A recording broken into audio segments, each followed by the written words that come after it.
How's it going, guys? We are back on Dragon Ball Legends and they've just dropped a huge update, so we're going to be going through it in this video, so let's jump into it.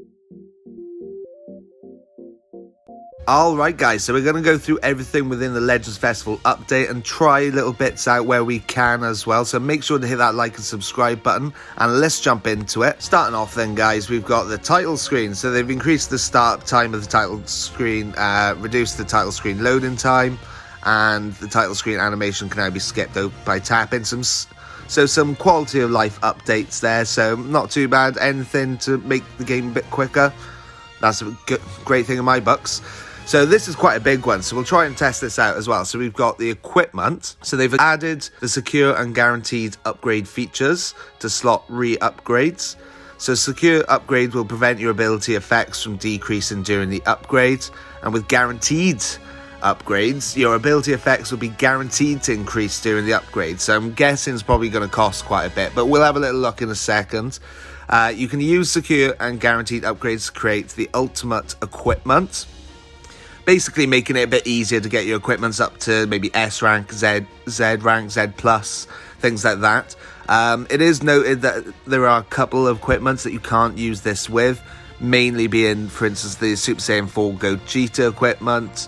But there's any equipments, apparently, that change effects when boosted or abilities that have negative effects. So we'll maybe try have a little look at that, but there are some that you can't use it on, so be aware of that. So the secure upgrading prevents current values from being reduced during a re-upgrade. Guaranteed upgrade will never cause an ability effect to exceed its maximum value. Before we move on, let's have a little test out of this. So we're over in the equipment section. I've found the equipment I want to use. We'll try to upgrade that middle slot to try and get a Z rank, and we are re-upgrading. So we'll pick that middle slot and have a little look. So here's the normal screen you would normally see. So you use a slot remover and some souls. If you click into secure upgrade, secure upgrade stops it from going below whatever you already have, and it costs you 5 of the erase rubbers and some souls and some of those equipment medals. And then if you check this box, you're guaranteed upgrade for higher costs. 30 rubbers, souls, very minimal souls to be fair, 100 rare medals, which are very hard to come by, and 50 of those equipment medals. Let's give it a go. So we'll do the secure upgrade with a guaranteed. So the guaranteed boost is 0.30%. That's not a lot, is it? Do you have a chance of going any higher? Maybe. So if I do this, so that's just what it does. Upgrade again. So you can upgrade again. I'm probably not going to do it again. I haven't even got enough slot removers to do it again. And as you do it more and more, it does increase. So you can do multiple times a day. Or if you wanted to do it without it going lower, let's try it one more time. I am going through my rubbers with this, but okay, so it wouldn't, basically it would have gone down, so it secured it. So if you go upgrade again, and you can go back to the normal re-upgrade if it costs too much for you. So it seems like that's everything with the new equipment, at least. Now this is a little interesting. You can now view each character's recommended equipment. There's constantly questions from newer players or even more experienced players, what's the best equipment to use on the characters. So you can actually have a recommended list by the looks of it. Boost the character's strength with their recommended equipment. So let's have a little look at that. Okay, try using recommended equipment. So use the most popular equipment to make your characters even stronger. If you don't have a piece of equipment, check out find item. That's a very good move as well. So let's have a look. So if we went on to Kid Buu there and recommended. So there's the recommended equipment to use on him. No, to be fair, I've got a couple on them. I've got all the same ones. So overall, it looks like it recommends quite good equipment. If we went like that. Oh, so you can actually click into them and see what ones you have as well. That's a really good quality of life update, to be fair. And you can find the items. So if we wanted to go here, it's in the Z Medal shop. That'll really help with people improving teams with equipments and things like that as well. I like that. I think that's quite nice. So they've also made some amendments to the rated matches. So the rated matches is actually the ranking matches in PvP. Got adjusted ranking rewards and greatly increased chances to obtain rewards. They've raised the max battle rank from 50 to 70. New season ranks are awarded based on your battle rank. They've adjusted the change in rating points at RP after each match. Added a first win bonus that'll give you bonus RP once a day. So a bit like a single, I guess, per day. Like, yeah, something like that. Adjusted the special rank up feature at the start of the season. Introduced a tier system that boosts characters based on their usage rates. So if we click into here, then it does give us loads more information about the differences in PvP and the changes. Some battle rank information, season rank information there, about the RP, the first win bonus, new tier system. There's a lot of information, so I'm thinking it might be down to a different video. So if you want to see that, make sure to hit that like and subscribe and comment down below, and I'll make sure to do that for you. But for now, we'll move on. Up next is the long-awaited leader system. So this could change basically the whole landscape of the game, especially in PvP. So basically you have a leader slot, and they will get the abilities of the team, and they will also give their abilities, I believe. So assign a character to be a leader of your party. When a leader participates in battle, the leader bonus will activate. The leader's bonus, so the leader's Z ability will apply to all party members regardless of the ability's description.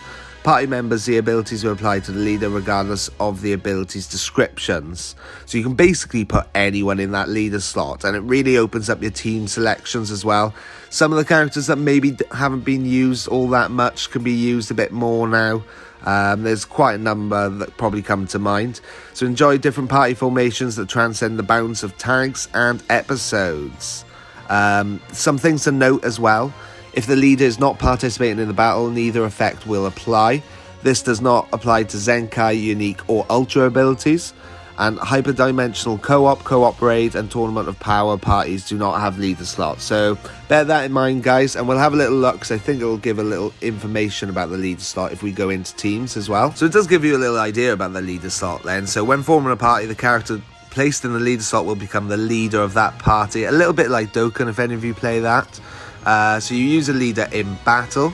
When the leader participates in the battle, the leader bonus will activate. So if they're not fighting, then it won't activate. Even if they don't meet the Z ability conditions, your party will get stronger.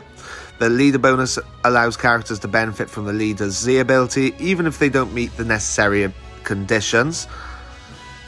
And even if they don't meet Z ability conditions, your leader will get stronger. So vice versa. Basically, their abilities will be spread across the team. They'll get the abilities and they'll also spread it across the team. Plus, the leader will benefit from other party members' Z abilities, even if the leader does not meet the necessary conditions. If you guys want me to go into the leader slots in another video, let me know down below and I'll make sure to do that for you. Okay, so we got some changes to the Tournament of Power. So we got ranking rewards are now given based on league instead of overall ranking. You now have more chances to earn ranking rewards. The range of affected abilities can now be viewed when you select the character on the team formation screen of the Tournament of Power. Added a Tournament of Power tutorial to help new players. So decent, not too bad. Another big update that we've got is the guilt screen update. So guilts weren't overly used, I don't think, in Dragon Ball Legends. Some of you might correct me there, but it wasn't the best, so they've improved it slightly. So we'll have a little look at the screen as well in a second. But we got the guilt screen upgrades. Get to know your fellow guild members even better with this update. The guilt screen's high volume of data previously caused it to take a long time to process and load.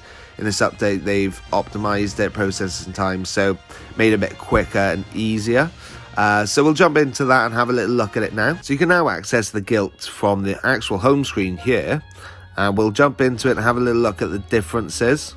So there we go. There's my guild at least as well. So we've got the new arrivals. So what's actually happening all the way up here. We've got our actual guild up here. And the exchange shop is right at the top with how much guild medals you have. Down here you've got the top members as well of your actual guild. So we've got the overall rankings in the middle. As per normal, you can have a look at the ranking rewards and have a little look through here to see what your guild can get. Looks like they've increased it as well, actually. Maybe not. And then you can actually go into overall rankings here and see a little bit more about your guild there. The actual guild point match is down at the bottom now, so we've got the battle history next to that as well. So you can show the battle history of your guild. You can also go into friend battle and, as per normal, ask one of your friends to fight if that's what you want to do as well. So they made that a little bit easier, optimizing it. So we've got guild members as well. A little bit different with guild members now. If you go into here, you can actually cheer your members. So if we cheer this dude, it gives him energy. So bearing in mind, it might be worth just doing this to your guild members as you go along, because it doesn't look like you've got a total amount of ones that you can cheer, but do it and it gives energy to everyone. Why not? Oh, there it is. So you've got 3 times per day. So gives away some energy. Nice to do, isn't it? And one of the last things to go into is the guild log. So you've got the guild log there of everything that's happened. And you can also give messages as well there. So you've also got your guild missions, which is probably the last thing we'll look at now, which guild missions are basically the missions your guilds can do to get you points and things, but they are down in the middle there now. So jumping forward then, let's see what else this update's got for us. Okay, I think we're coming towards the end of the main parts of these updates now. So main story. When a new chapter of the main story is released, you can tap on the continue play button to immediately start playing it. So a bit more quality of life, very nice. And they've added a continue story button at the end of the screen of the cutscenes, which is nice. It just, if you want to power through the story, makes it a bit easier for you. So we've got UI improvements and fixes. They've changed part of design, so some more quality of life stuff there. Once again, some more quality of life updates there, and they've done some improvements to fix errors. One thing to note as well, because a lot of people experienced it, including myself, was the purchase has failed error every time you went in the shop, so they should have fixed that now. So that's pretty much everything in this update in a nutshell. This video is probably quite long, so those of you who stayed through it, thank you very much. If there's anything in this video that you want me to expand on, or you're really not sure on, make sure to comment down below and let me know, and I'll make sure to go over it in other video for you. There are some more things to this update, but I think I'll do them in different videos because they warrant their own videos, like events and things like that. So look forward to them as well. And if you haven't already, guys, make sure to hit that like and subscribe. All of you that do that are definite legends. And I'll catch you soon. Ciao.